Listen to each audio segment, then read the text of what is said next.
Welcome, everyone. We are thrilled to have you with us today for Navigating Dementia 101, the second webinar in our new dementia series. If you're unfamiliar with Watermark, we've been transforming senior living for more than 30 years with communities across 14 states. And we are honored to spend the next hour with you all as we explore resources and tips so you can continue on your own personal dementia journey with more confidence. I will take a quick moment to review some housekeeping details while we wait for everyone to join. You all submitted incredibly thoughtful questions before the webinar, and we will do our best to address as many of those as possible today.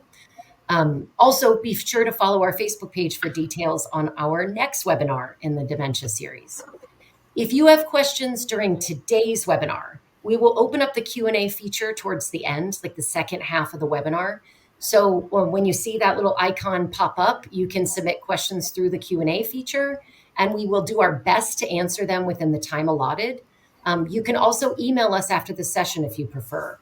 Megan will have that email address up on the screen at the end of the webinar for you to write down, and you will also get a link to today's webinar as a recording at the email address that you use to register. So without further ado, we are thrilled to have an incredible panel of experts with us today. Leanne, Director of Integrated Care at Watermark, Maureen, Regional Director of Resident Experience at Watermark, and Kathy, who brings a unique perspective to the conversation as a family member of a loved one living with dementia. So each of them brings a unique perspective on dementia, and we hope something shared today helps you on your own journey. So I will turn it over to our speakers to do a quick intro before we get started, so you can get to know them a little bit better. Leanne, do you want to get us started with a quick intro? You bet. Hi, everyone. My name is Leanne Collins. I am a registered nurse of 25, I can say plus now, years. And I've been with Watermark for 5.5. I've served in a few different positions as executive director, regional director of health and wellness, and then most recently the director of integrative care. I have had the honor of training and supporting some really incredible caregivers, and I am passionate about helping people living with dementia feel connected, understood, and cared for. And it is work that genuinely fills my heart, and I'm so excited to be part of the conversation today. Thanks. Thank you so much, Leanne. Maureen. Sure. My name's Maureen Garvey, and I have been working at Watermark for 19 years. I've worked in our communities, and I now support the teams who work in our communities. I am very privileged to be able to work with countless very dedicated individuals, whether they work in our community life department, whether they are direct caregivers like our NIAs or our program directors. Everyone is committed to providing the best care and the best experience and the best days for those of for all residents who live in our communities. So I feel very fortunate to have that opportunity to work with them. Thank you, Maureen. And Kathy. Sure. Kathy Fisher. I've also had the privilege of working in nursing homes, memory cares, and assisted livings for over 20 years as a nursing home administrator and various other roles in my career. But then about 9 years ago, I left the industry to take on my most important and challenging role as a stay-at-home mom and a caregiver to my mom who had Alzheimer's disease. Excellent. Thank you so much. We are really excited to get today started, so I'll turn it over to Megan. Thanks, Erin. Hi, I'm Megan. I'm with the marketing department, and we will just get started. I wanted to go through our topics we're going to be addressing today. Again, there'll be a Q&A at the end to drop in other questions maybe we didn't get answered, but we'll be discussing the relationship between dementia and Alzheimer's, simple communication tools you can start using right away, tips to help reduce stress and anxiety for you and your loved one, how to know when it's time to seek additional help. We had a lot of those questions. Also, I'll mention some resources to continue your journey with more confidence and support. To get started, we're going to kick it off to Maureen, just to give us like kind of a general overview of dementia. And yeah. Sure. I think that we just wanted to kind of, I think that there's often some confusion or questions about are dementia and Alzheimer's terms that should be used interchangeably. So hopefully what this graphic is helping depict is that dementia itself is actually not a disease. It's a collection of symptoms, and different conditions actually lead to us seeing those struggles with memory, communication, and that's that. So even though we often hear the terms dementia and Alzheimer's used interchangeably, they are not the same thing. Dementia refers to a collection of symptoms, but Alzheimer's disease is the disease that causes the highest number of diagnosed dementia cases, which is why we hear of it so often compared to some of the other conditions that you see here on the screen. Leanne, did you want to talk a little bit more about some of what we see noted here in this graphic? Sure. So Maureen's exactly right. Dementia is kind of an umbrella term for a lot of these other diagnoses that fall under that umbrella. And so I think what we can do is we can describe the types of dementia in terms of maybe at what a caregiver may notice, rather than getting down into the nitty gritty of the physiology. So let's just start with Alzheimer's disease. So this is the most common. May notice forgetting recent events. A person may be asking some of the same questions, getting lost in familiar places, maybe misplacing items, or maybe struggling to find words. And when I say struggling to find words, it's more than what naturally happens as we age. And I say we because I put myself in that category as well. We all, how many times do we forget what we were going to do when we come into a room? So it's beyond that. It's beyond the normal aging process. Those types of things. So Lewy body dementia. This you may see fluctuating alertness, visual hallucinations, some movement problems similar to Parkinson's, or acting out dreams during sleep even. Vascular dementia, this may occur after strokes or in cases where you may have reduced blood flow to the brain or certain areas of the brain. You may notice that your loved one has trouble planning things. Thinking in general may be slowing. Sudden confusion, mood changes, poor decision making. Frontotemporal dementia.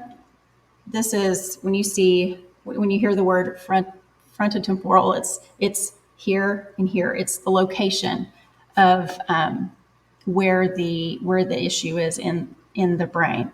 So you may see personality or behavioral changes.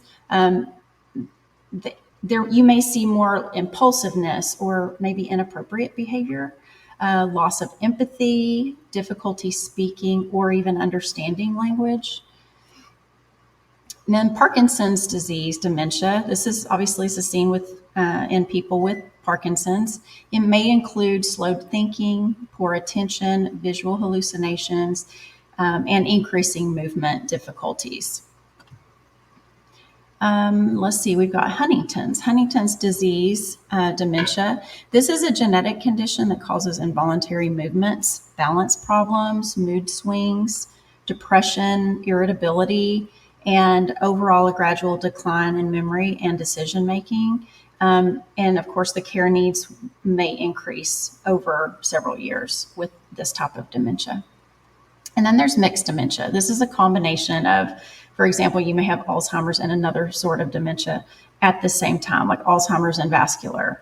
And symptoms may vary because it could include two different processes, but may include memory loss, slowed thinking, mood changes, and even movement problems. So I thought we might touch on stages of dementia here, if we're okay with going into that just a little bit. Yeah. A lot of, you may hear people say, specify a certain stage. There are a couple of different staging tools. So I want to preface this with that. So I'm going to stick with just, early or mild stage, middle stage, moderate, and then the late stage, severe. There are you may hear some different staging, but for the purposes of this call, we're going to stay within those three. So mild stage, there may be some forgetfulness, losing track of time, some difficulty completing complex tasks, subtle personality changes. With this stage, some people may not know. People from the outside may not realize that there's a problem at all, but you as caregivers may start noticing little changes. You might notice that the person withdraws socially, and this stage is tough. The person may be physically still able to go out of the house, participate in activities, but with that increasing forgetfulness, there could be more risks of, wayfinding difficulties. And we'll talk a little bit more about that later in the call. Middle stage, moderate, there's more confusion. Sometimes the person may need more help with daily tasks. They could get lost even within the home. Mood swings. You may notice some sleep changes, and repeated behaviors are very common. So, as a caregiver, emotional and hands on support become a lot more critical in this stage. If the direct care of your loved one is more overwhelming during this progression, this is where it becomes important for you to seek help with things like just daily activities. And again, we're going to go through more of that later in the call. But there's some safety steps that we'll give you some more feedback on that during that stage. And then the late stage, this is more severe memory loss. Your loved one may need more. This is where more full-time care is needed. There may be very limited communication by your loved one. Difficulty eating, walking, and oftentimes may have very little awareness of the surroundings. The brain and the body decline during this stage, and the progression could be faster or slower than expected. Everyone's a little bit different. The focus in this stage is usually comfort, presence, just being there and offering support. And there could be a lot of different influences on the speed of decline in this phase. So everyone is just a little bit different. The bottom line is it is progressive, and the care needs may grow over time. So planning ahead and using support services is really support services earlier in the process is better. And please, give yourself grace throughout these stages. So that is what I have on the disease process. Thank you so much, Leanne. That was so helpful. That was great. We'll continue. What are some simple communication tools people can start using right away? I'm going to swing this to you, Maureen, and then everyone just feel free to chime in. We have some slides just with tips. So, yeah. Yeah, when it comes to communicating with individuals with dementia, we want to be the ones that are mindful of our approach and our communication style. We want to adapt those because we're the ones who are capable of doing so. And we want to set the stage for that person to feel successful and comfortable in the communication. So we want to be cautious of our tone of voice. It should be even, it should be calming. We should be mindful of the volume, and to be sure that we're, again, conveying a calm sense when we're able to, communicate in this way. I think that oftentimes, again, depending on the stage that this individual is in, as Leanne mentioned, there's different stages, but I think we often find that teeing up those yes and no questions can lead to more success for someone versus an open-ended question, which might be a little bit more challenging to process all of the thoughts into a verbal communication style for that person. So when we can, if we see they're struggling with that open-ended question, maybe revert to a yes or no so they can feel successful that they're participating in the conversation. Also, we want to try to avoid overwhelm. So if we can speak in some more brief, concise, directed sentences, that can, again, help the person on the other end of the conversation feel like they can be a successful participant. when we're not giving a long, drawn out description or question, the more concise, the clearer, the more successful that person will most likely be in the conversation. We also want to try to avoid, general pronouns.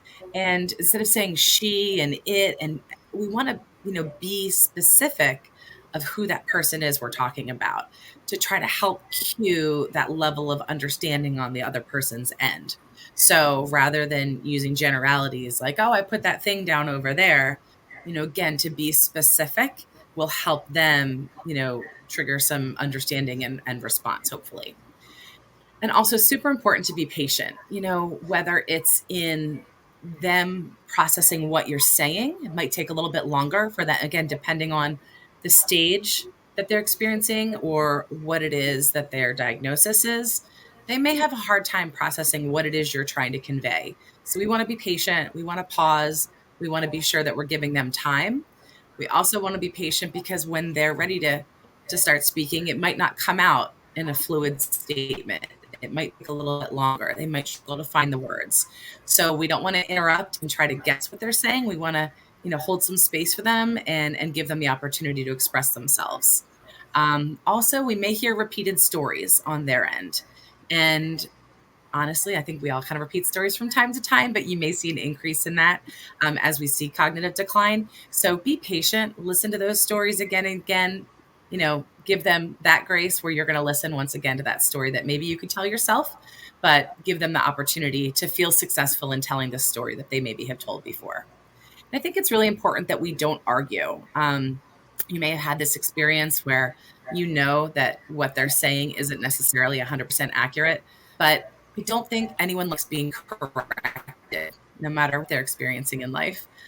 So we really want to join their journey and enter their reality and not force what we know the fact is.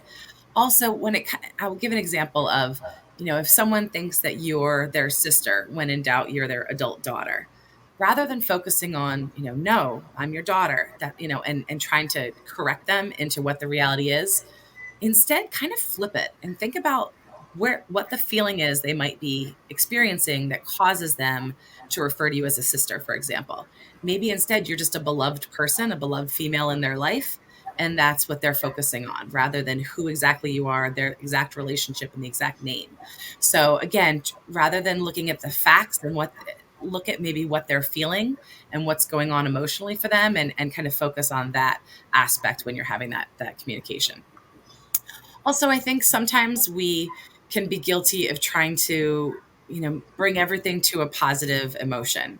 We want to make sure that when we're focusing on communicating with folks that have dementia, give them a chance to express any emotion.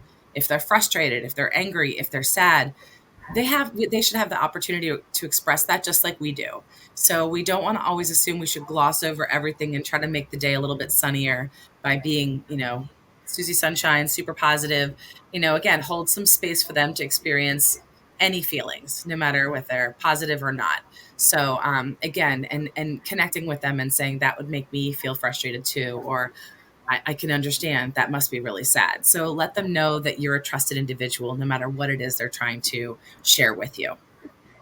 And then if the conversation's not going well and you can feel tension rising or things are starting to get a little bit stressful, feel free to just cut that conversation off and redirect to something else. Maybe that's the time that you start to tell the story you've heard a number of times that they love to tell. Maybe tee that up for them. Or maybe it's time to change environments and kind of wipe the slate clean of whatever the tension was that was happening, and kind of turn the page to something else. It's not important that we complete that conversation necessarily. So that's something else I would share.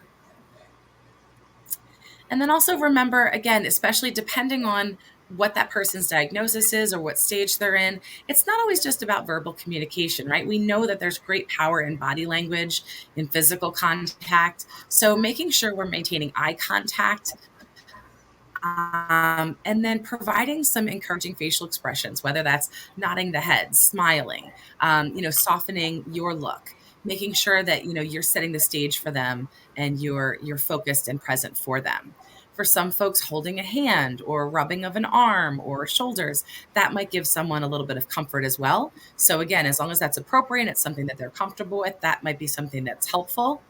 For some folks who are struggling with processing the verbal communication you're providing, or they themselves trying to process what it is they're trying to communicate verbally, maybe we're using some gestures and some visual cues when it comes to, eating or getting a drink. Having the ability to have multiple methods of communication, both with physical expression and with verbal communication, can also give someone another avenue to success. And also be mindful of distance. I think sometimes we get a little too close to folks. We might violate that little bit of personal space. And so we want to keep that in mind. Yes, it's important that they can hear us, but maybe make sure that there's a respectful distance present as well. And then engaging in active listening. I mean, this is important of people throughout our lives, regardless of their state of health. But, giving someone our full attention, again, engaging in that eye contact, stop not multitasking, but focusing on them. Your multitasking can be a great distraction. And then I don't mean great in a good way. I mean, it can be really distracting. So we want to really do our best to give that person our full attention and focus on them. If there's distractions in the environment, whether the TV's on or there's music playing or the phone is ringing or a dog is barking, it might be time for us to change the environment or limit the distractions by turning those other things off, removing a dog from the room, whatever that is, because we know it can be very challenging for focus and attention during some of the stages of this process. Again, your eye contact shows that you're engaged, that you're present, that you're focused, that they're important. That is important to us through all stages of our life. So that's important to remember here as well. And sometimes if you're not quite sure what that person's trying to tell you, again, give them a chance to get it out. We don't want to interrupt them. We want to, be patient, but, maybe repeat back what you think they're saying and give them a chance to confirm whether you're understanding exactly what it is that they're trying to share. Rather than just guessing, say, I think I'm hearing you, and then repeat it back and give them an opportunity to maybe switch it up a little bit. But again, it's showing that you're focused and that what they have to say is valuable to you. And again, encouraging them, trying to make them know that you're there, you're listening. And if they're struggling, whether it's to understand or to reply, we want to just let them know that it's okay. And kind of those nonverbal gestures and signals can be really valued in these experiences. So. Thanks, Maureen. That was really helpful. All right. The next question is, can you give us some tips to help reduce stress and anxiety for your loved one? Kathy, do you mind kicking this one off? Sure. Well, let's face it, it's scary to hear the words dementia or Alzheimer's. And especially in the early stages, your parent or loved one probably already realizes that there's my mom. There's our pictures. They probably already realized that they're having some difficulty, and that will cause them to become very stressed. My mom told me that she was embarrassed in social situations. And I would say to her, you're fine. You're fine. Nobody cares. Everybody knows it's okay. But that was causing her more stress. I was causing her to have that stress. Even in family situations, and we have a very close family. And I can recall a Thanksgiving where she called me at 4 o'clock in the morning and was pretending to be sick, telling me that she couldn't come to Thanksgiving.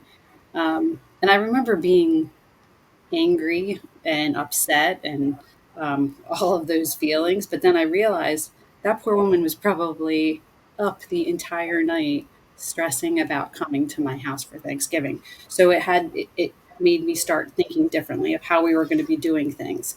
I don't want to put her in a situation that is going to cause stress. So we just, again, did it differently. Maybe one of my sisters went over to her house and spent some time with her, or we didn't have to go over every single detail with her. Weeks leading up to Thanksgiving, I was telling her everybody who was coming and what time we were picking her up and calling her the night before. And again, I'm realizing that I'm the one stressing her out. So from that point forward, we just kind of changed that and left a lot of those details out. Another very common anxiety is money. my mom, I was lucky enough to have her in a memory care, but she was constantly worried that she wasn't going to have enough money to pay for her stay there. And it didn't matter if I showed her bank statements or anything. It didn't matter because that fear was just inside of her. So instead, we figured out how to play the money game. And I would say, guess what? You invested all this money and now your stay is paid for and you can buy anything you want. What do you want to buy? Like what trip should we go on? And we started just down this rabbit hole of talking about trips. Everything became a distraction from what she was most worried about. So that money thing went away and she kept thinking about all these places that she would go. But in true mom fashion, when I told her she could buy anything she wants, what do you want, mom? She said, well, what do you want? You tell me what you want and you go get it for yourself. Um, so it was all about using those distractions. On days that I thought that she was nervous or anxious, I would try to come up with different things that I could kind of change her thought that day. I used to carry around paint swatches with me and I'd bring them into her room and say, Mom, I need your help. I have to pick out 3 different paint colors for the living room. I wasn't doing any painting, but she didn't know that. And so she sat there and go through and this color looks good. And that moment where she was feeling anxious about something, she was so distracted because she was helping me. And every situation is different. This, I think my mom went back to her, I have to help my daughter feeling that was somewhat where inside of her. Another big distraction, especially for shower days, for us was music. My mom couldn't tell you anybody's name. She didn't know my name, but she knew every single word to every single Neil Diamond song that there was. So if I was having trouble, I would put on Neil Diamond and we would dance our way into the bathroom. Or I think that in that moment, she felt normal again because she could remember those words. And that's always helped her. It was my go-to music, and it didn't matter what song. As long as she could get up and dance and get those feelings out, she definitely felt better.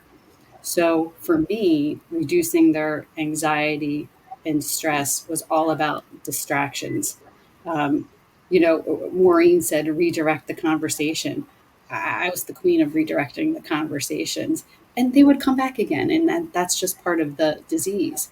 But it became something kind of, I don't want to say fun, but for my sisters and I kept saying to them, we're doing white lies with mom. Maybe we're not telling her the whole truth anymore. It brought us back to our teenage years a little bit. So that was kind of fun. But it helped us. It really did help us get through those situations. So for me, again, using distracting techniques and redirecting that conversation is the best way to reduce the stress. I love that. Thank you, Kathy. To add to that, can I Yes, interject just a please. second? So just as reducing anxiety can kind of help create a calmer environment, there are a few tips in addition to what Kathy provided that I can share, if that's okay. Yes. So the shower, and Kathy, you hit spot on a couple of them. Music is wonderful. That that is a really important thing, and I've seen that used in lots of different situations, not just in the, the bathing ADL side. So another thing to think about in terms of the showering piece, keeping the bathroom warm and kind of have everything ready to go. The last thing you want to do is, have your loved one go into the bathroom and has nothing on and it's cold and you have to run out to go get the towel and the soap and the shampoo and everything. So have it nice and warm in there. Um, have everything handy. If you need to use a towel to wrap your loved one up so that it's a little more discreet. Sometimes it's a little distressing for someone just to be completely exposed. So using towels, even I've used towels during a shower, to you can let the water run over the towel, and it keeps them warm. They're not exposed. That has worked really well. Um, offering choices. If it's someone who tends to refuse or doesn't want to take a shower, first of all, it's okay not to shower every day. If assuming that there's not a reason that you really, really need to, but it's okay to skip days. And another thing is maybe ask, would you like a bath or a shower? Instead of, would you like to do that now? Sometimes just giving the options, it's a simple way to, they will answer one or the other. And then maybe breaking up the tasks into smaller steps and letting the person do as much of that themselves as they can. And then you gently kind of guide each step. It takes longer, but it is worth letting that person do part of that task. So another option though is sponge baths. So if shower or a bathtub is out of the question, maybe using sponge baths. It's okay to do that. And then you're keeping, they're staying clean, and it's not actually getting into the shower or into the bathtub. And then meals was something I wanted to touch on too. Things that may help with, those day-to-day tasks. I mean, just in terms of meals, maybe offer smaller, easier to manage portions instead of a large plate of food. Sticking to a routine. Now, there's kind of two sides to that. A routine oftentimes is very helpful, but if that person is not ready to eat right then at noon, it's okay to wait. Sometimes we have to have some flexibility in that. And if it's creating anxiety, it's okay. Let's just wait and we'll adjust. Finger foods are something that is very helpful. Sometimes, if using utensils is difficult, or if this person just likes to be up and on the move, a sandwich, taking something, some kind of a nutritious handheld food is okay. And then they can continue to move and they're getting their nutrition. And then reducing distractions at mealtime is good. Any kind of loud noise or TV can be very distracting. Some light music in the background is fine, but reduce those distractions. And then if a person is sitting with someone else that's also eating and enjoying a meal, they may be more likely to enjoy that meal too and eat more. Same can be true. Same for hydration.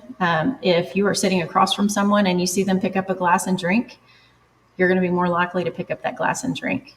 I would recommend offering fluids in small amounts. Water, juice, milk, foods that are high in water content. That could be even, popsicles, soups, high water content fruits. Sometimes having a favorite cup or a straw will increase the likelihood of drinking more fluids. And then keeping those drinks or glasses around visible during the day will cue someone to take a drink. Not everybody likes plain water. There are lots and lots of, there's drops. There's all kinds of things out there now. There's all the crystal lights, and there's the herbal teas, and all of the different types of flavorings. At the end of the day, if it's, especially non-caffeinated drinks, you're going to get that hydration. And I would rather see someone have a flavored water than no water. So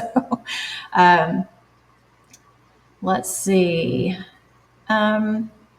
Just in general, watch for cues that may indicate that someone is uncomfortable. Whatever it is you're doing, just make sure you're aware. If you're seeing a facial, like a grimace, or something that would indicate that they are not comfortable, it's okay just to back off. Maybe it's not the right time for that task right now, and that's okay. Like Maureen was talking about earlier, just keep that communication short and provide one step directions, and celebrate those successes. At the end of the day, if we get things done that that we need to get done that day, that's great. If it doesn't look like it did yesterday, that's okay too. So be sure you're caring for yourself as well as your loved one. I was just going to say, I think that a common theme that we're hearing from both Leanne and Kathy is like flexibility, right? So flexibility in the way we do things, in how we do things, when we do things. That will reduce stress for all of you and that you might be carrying things. And I think that'll be for everybody involved, both you and loved one before. So.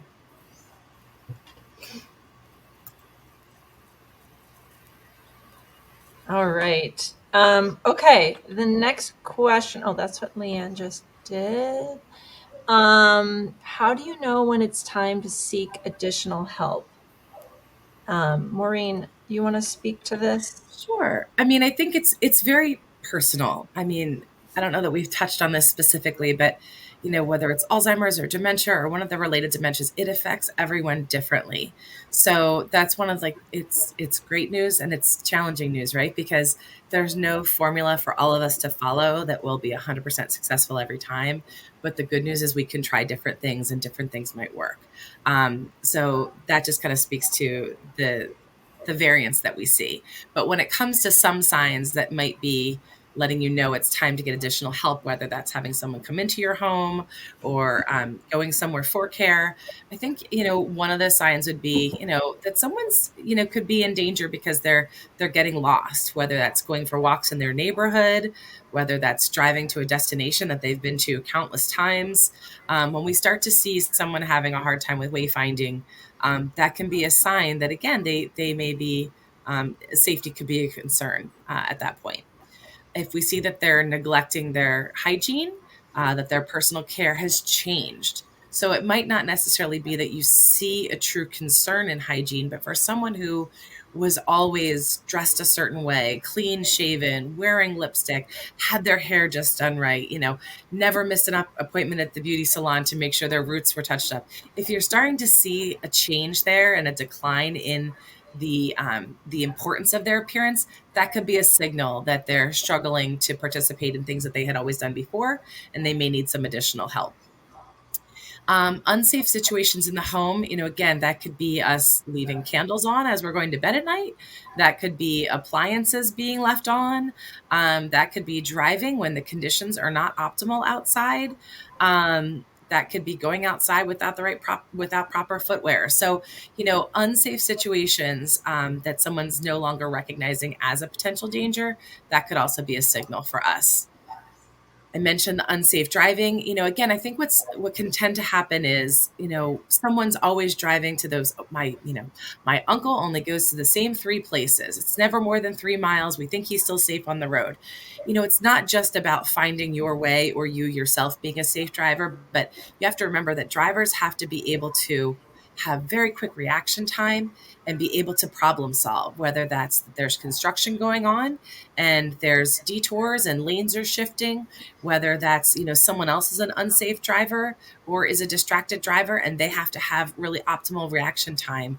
We have to remember that all that comes into the equation of whether someone is able to function as a safe driver. Do they get distracted as they're driving? Are they looking at the new stores that are being built or, noticing things that as they're driving? Those can all contribute to whether someone's still safe on the road. If they've always managed their own medication, but now we're noticing that might not be the case anymore. Maybe they always had a certain system and that system seems to be in a bit of breakdown. Maybe they're needing to get refills less frequently than they should be, or asking for them more frequently than they should be. I think that's a sign for us to know that maybe that med management has become something that they're struggling with. And then, also there's scenarios where someone's always had someone as a dedicated caregiver, whether it's a spouse, a partner, a really close loved one, and maybe that person's no longer able to serve in that role. Sometimes we don't know that someone is struggling until that caregiver is no longer to provide the level of care that they always had been, that level of support. That can also kind of open our eyes to this person may need some additional help. Thanks, Maureen. Um, All right. There are some resources too, as far as help for the home caregiver.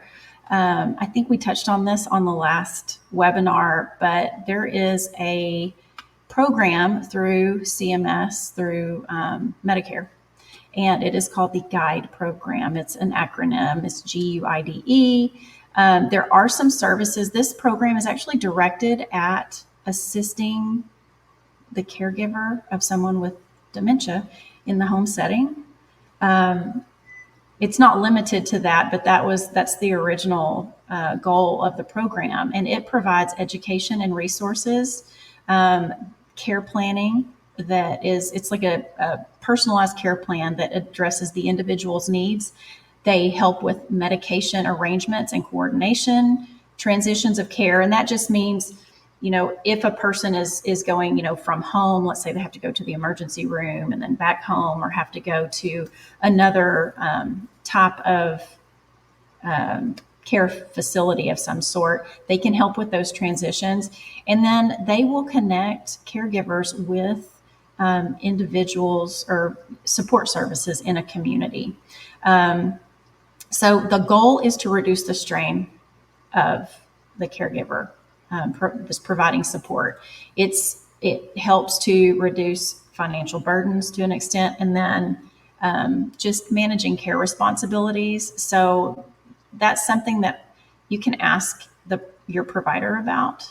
There's information, of course, online about the GUIDE program, but it's I think a lot of people don't know about it, and there are some services that are for caregivers specifically for that are living at home with people with dementia. And you don't have to live with the person. It can provide support even if you're not actually living in the home with your loved one. Something else that we haven't touched on it, but something to think about in terms of is the financial power of attorney, healthcare power of attorney. Looking into those,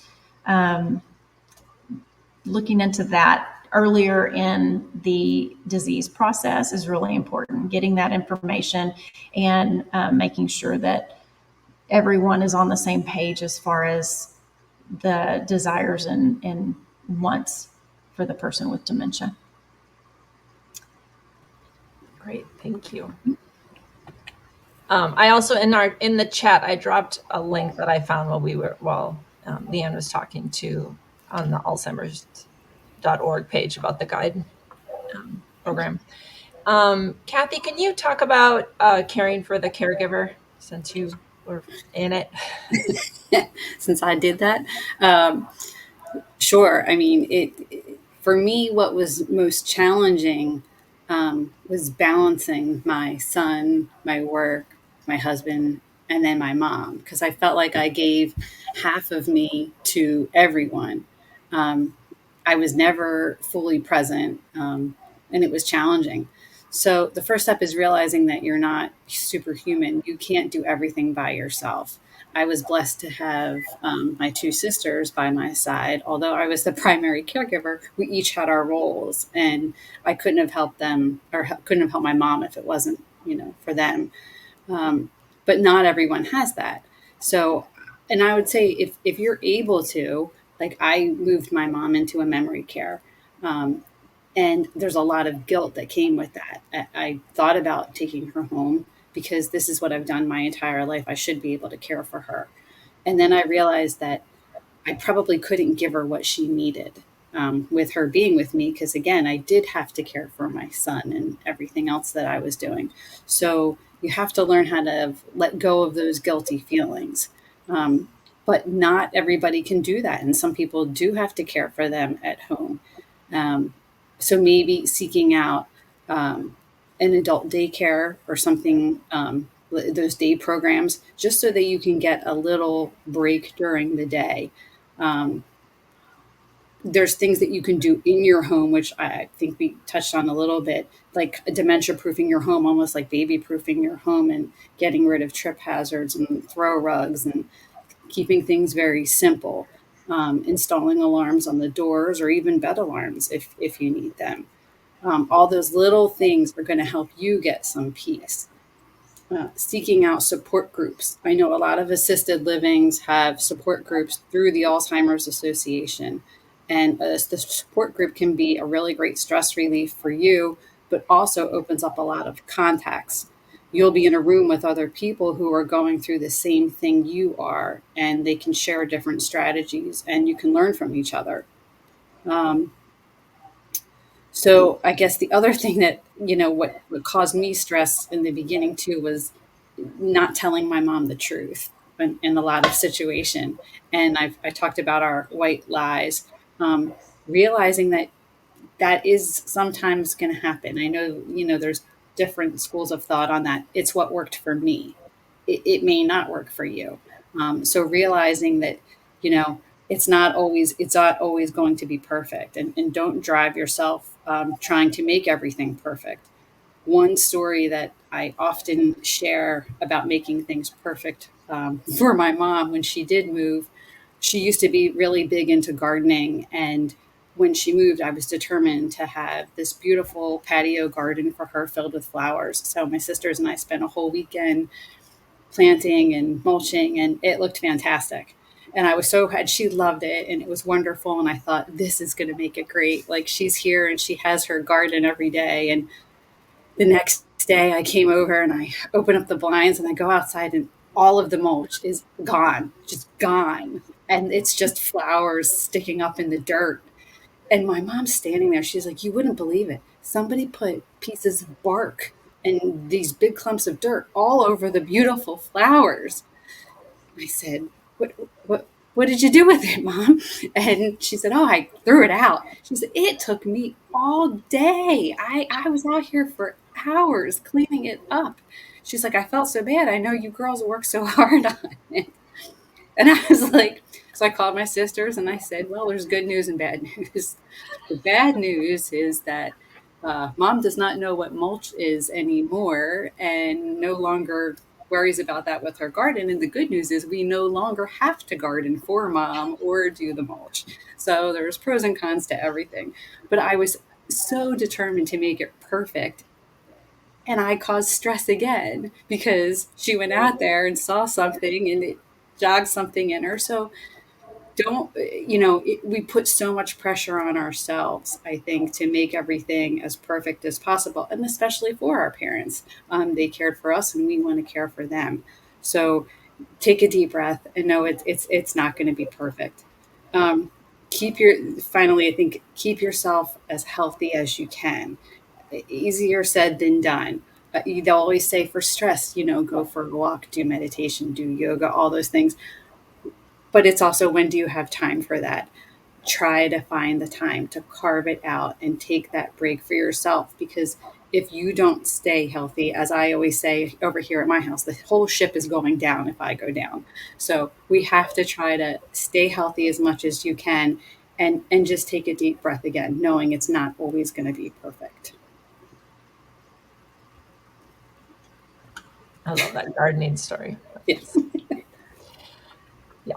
Okay, we have one more question. I'm going to open up the Q&A as well, so you can drop questions in there. I see one question that's over in the chat, so I'll be sure to ask that one after we get to our final one, which was a question that came in, and I think it encompasses a lot of people's feelings. So how do we find joy?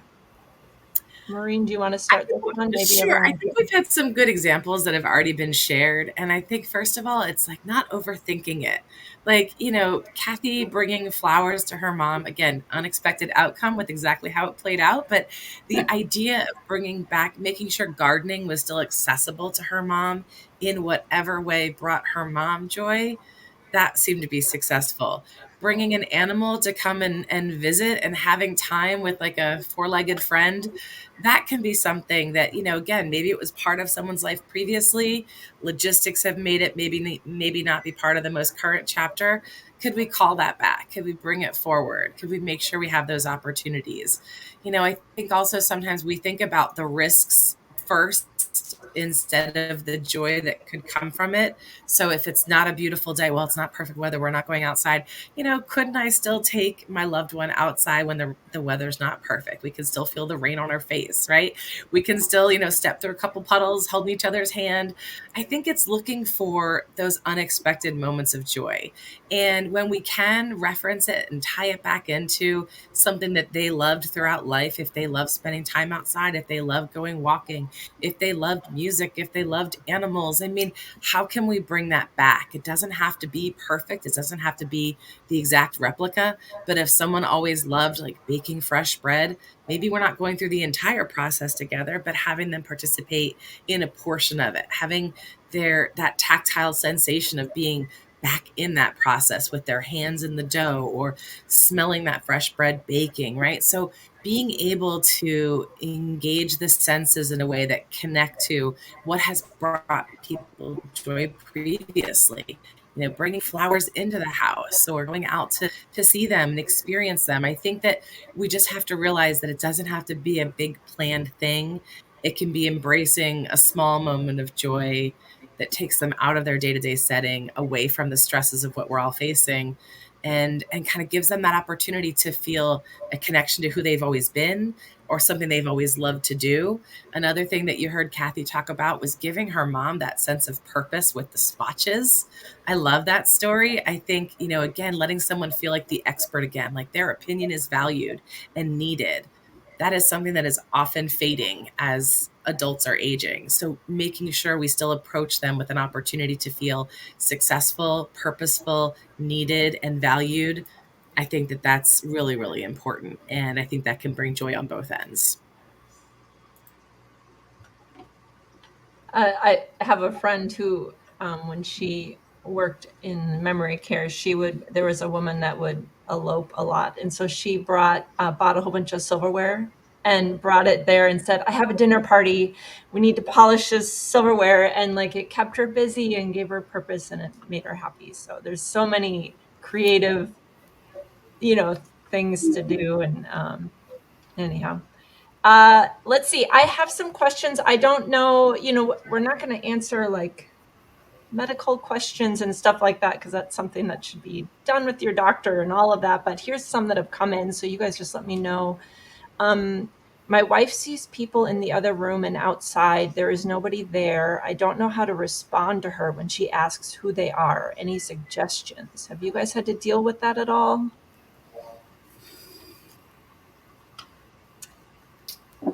I think it goes back to meeting that person where they are. Maybe ask questions, learn more about what they're seeing, and it could be even that. Okay, let's go take a look outside and see what we can find, so that they're present, they're with you. You are not dismissing them, but making them feel a part of that. So, every situation is a little bit different, but personally, I think I would say, let's go take a look. Let's go see what we can see. And then just maybe ask more questions. Yeah, but definitely don't dismiss. Yeah, I agree. I was going to say, I would, that's exactly what I would do with my mom. I'd be like, well, what do they look like? What are they wearing? I can't see it. What color do they have on, or what color's their hair? I can't see very well. And instead of saying, no, there's nobody there, and then all of a sudden they're getting anxious. Right. Yeah. Another question I was think that, also along the same. yeah, sorry, go Marie. Oh, sorry. I was just going to say, that seeing those people could be bringing them comfort. And so in that instance, we're definitely not going to correct them, right? We want them, if they feel like that's company that they have or someone watching over them, fantastic, right? So just like Leanne and Kathy said, ask the questions and embrace it. If it's giving them a little stress and anxiety, I might, then kind of revert things differently, but it might be something that's helping them. So. Right. Another question that came in, my dad misplaces things and then he can't find it. Why does he get up in the middle of the night and roam around the house and pack up his clothes? I'm probably just you guys answer. I don't know. I'm the marketing person. Well, I think I can chime in just for the packing point of view. I think that a lot of times what we hear a lot is, I want to go home. And you're like, well, you are home. And it has nothing to do with really, it's just in their mind too, as much as you try to correct that. So you can't force them to stay in bed. So purposeful wandering, if you want to call it that. So let them go and pack, and the next day you put everything back again, and maybe they're going to pack it again the next night. It's not hurting anybody, and I don't have the right. I mean, I don't think anybody knows the real answer why they're packing up their clothes. But if it's not hurting them and they're not sleeping, it's giving them kind of something to do. And misplacing things and can't find it. I mean, obviously we all do that. I know that I do it every single day. And I think that that could be part of the dementia if the person has a dementia diagnosis. I don't know. But that, is just normal age related too. We always misplace things a little bit as we get older. Yeah. I think sleep disturbances are also very common. So it's actually kind of uncommon to expect them to go to bed at a certain time, sleep through the night, and then arise Right. at a normal time. I think that, sleep disturbances are kind of to be expected. And so if this is something that keeps his mind occupied and helps him feel in control and it's not hurting anyone, great. I mean, I think, like, as Kathy said, let's set it up so that can happen over and over again. And that might give him a sense of purpose. But also, for those really important things that are going missing, might be time to buy one or two or put them in a secure place where they can't get lost. Because again, I think losing thing is something that rather than trying to fix it, we should kind of prepare for it and adapt for it, Right. because it is something that's probably going to continue to happen. So most important things you might want to safeguard in some other way. But and then other things like TV remotes, maybe get a few extra. That's a good point. That's so true, Maureen. Another question that came in a few different times was, how do I deal with my loved one, my husband, my whatever, that has a lot of agitation and anger? They're kind of like in the earlier part of the diagnosis. Do you have any suggestions for that?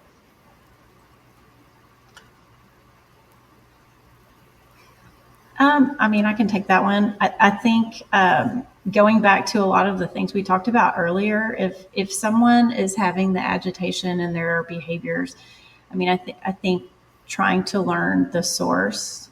Is there something? Think about the basic things first. Is there pain? Are they experiencing fear? Are they, is there something that they cannot express any other way but in that behavior? And if you can kind of go down the list of basic needs that may be the issue and identify and address that, then a lot of times that will resolve some of those behaviors. Anyone else have? I was just going to say again, I think, there's probably a lot of reasons to be frustrated and agitated if we were to put ourselves in their shoes. And so, again, easy for me to say, but I think trying to stop that is probably not going to be successful. So I think, as Leanne says, look for the root cause, but also be prepared to kind of support them through that difficult time. And if you feel like you're kind of reaching the end of your capacity to do so, this is when it's time to phone a friend, tag someone in. Like Kathy said, she had some sisters to help tag in, and maybe some other trusted individual in their life could be the person to spend some time with them and help them through this very difficult stage that I think any of us could relate to, those feelings of frustration, anger, and agitation, when experiencing the disease in that early process.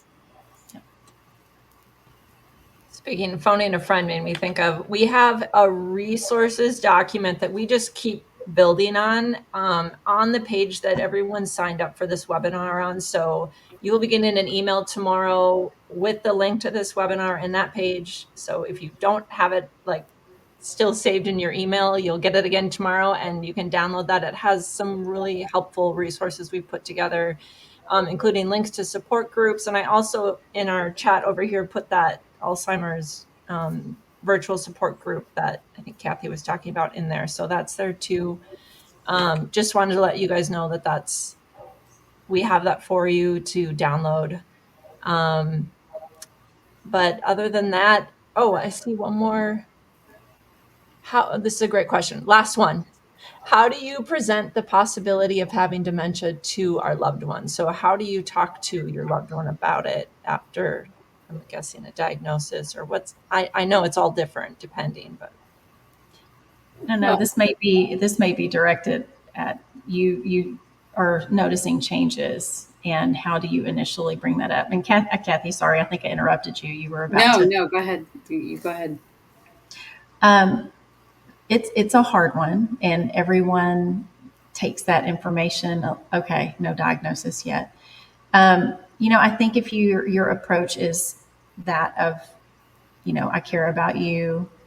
I would suggest going to a provider, because then you're not the one that's going to share that information, but you can at least say, I've noticed some changes, and I think maybe let's go to your primary care. Let's talk to the doctor about it and make sure that it could be something else. You just want to find out, is this dementia? Is this something else? But if you see a problem, I would definitely recommend going to your primary care provider first. Great. We also had said there's an email if you have more questions or other topics that you would like us to address. Please email us at webinar@watermarkcommunities.com. And we just really appreciate the panelists for joining us today. I appreciate you guys so much. And I am so grateful that you all joined us today. And we hope that you were able to take some nuggets away with you. Have a great day, guys. Thank Bye. you. Bye. Bye.